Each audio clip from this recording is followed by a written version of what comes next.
This is a Fox News alert. Tonight, the crisis in the Middle East intensifies. Israel offers a 24-hour ceasefire, but says it will continue to demolish Hamas military tunnels.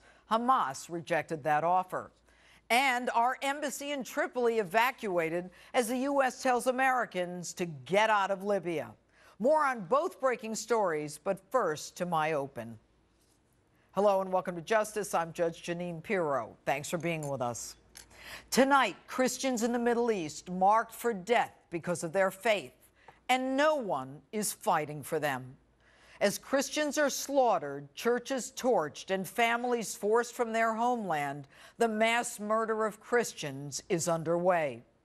While Israeli Jews are under similar attack, at least they have Netanyahu, a leader who is willing to fight to the death. So who should be defending Christians? Who? The leader of the Catholic Church, the Pope, the man who shepherds the faithful. Now, it may seem to you that the destruction of biblical antiquities, the looting of churches, and the persecution of Christians are a half a globe away. It's someone else's problem. After all, you're safe. You live in the United States of America. But you need to worry. A reverse crusade is already underway, and some of those extremists are already in the United States. ISIS, the radicalized Muslim group that already has created a caliphate in Syria, Iraq, and the border of Jordan, a nation described not by nationality but by religion, issued an ultimatum to Christians to leave their homeland, convert to Islam, or die by the sword. They spray paint the homes of Christians to identify those who must convert, leave, or die.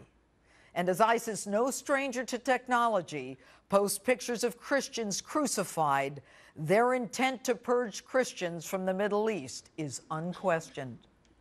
And while I'm on the subject of who should be defending Christians, I might add that we are a nation founded on the Judeo-Christian ethic, as evidenced by our founding fathers in the Declaration of Independence and the Constitution, so we should be doing something. Why has the Obama administration's foreign policy ignored the killing of Christians in the Middle East? Why has he provided funding to the Muslim Brotherhood in Egypt when the Egyptians themselves wanted the Brotherhood out because of their intolerance of other religions? And while Iran's supreme leader promises a world free of infidels and the flag of Islam in all four corners of the world, our president negotiates for Iran's nuclear enrichment. But now to the papacy. I'm a Christian. I'm a Catholic. I went to Catholic schools. My children are baptized. And I mean no disrespect. But it is time for the papacy, and Pope Francis in particular, to start protecting his Christian flock. This month, Pope Francis preached that immigrant children in facilities around the United States should be welcomed and protected. Your Holiness, they're in the United States. They are protected. They are being given food and clothing and shelter. No children are being killed by the United States, but Christian children are being killed in the Middle East. And while we appreciate your prayer for those in the Middle East last week, it's just not enough. Everything about who we are, evidence of from whence we came as Christians, is being destroyed. They are taking crosses off churches and turning them into mosques with loudspeakers. Priceless relics are being destroyed or sold.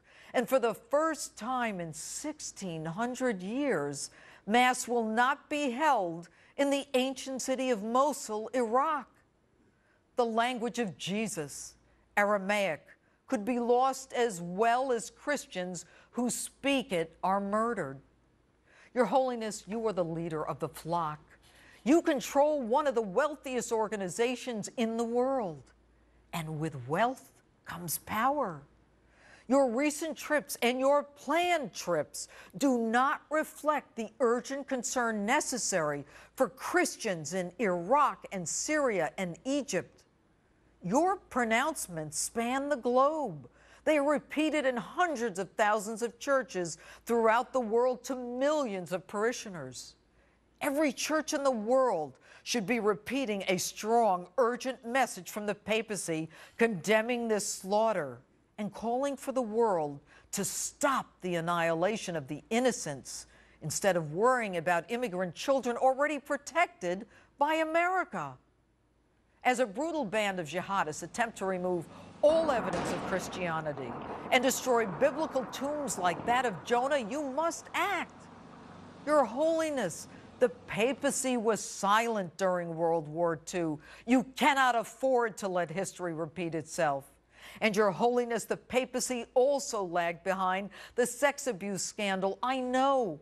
I drafted the first grand jury report detailing the movement of pedophile priests in the nation. It is time for the papacy to get out in front of this Christian massacre. You have incredible power. The Vatican is a country with ambassadors and a secret service. You can put political pressure on nations. You can provide sanctuary. You have resources for humanitarian aid. But most of all, you have the power of the pulpit. You have the power to change the world. Turn the other cheek does not mean that you cannot respond. It does not mean that you cannot provide humanitarian aid. Turn the other cheek does not mean that the most you can offer is a prayer. It does not mean that you cannot go to Iraq and give those Christians who are marked for certain death, willing to die because of their belief in Jesus, some consolation before their inevitable end. And that's my open. And with me now in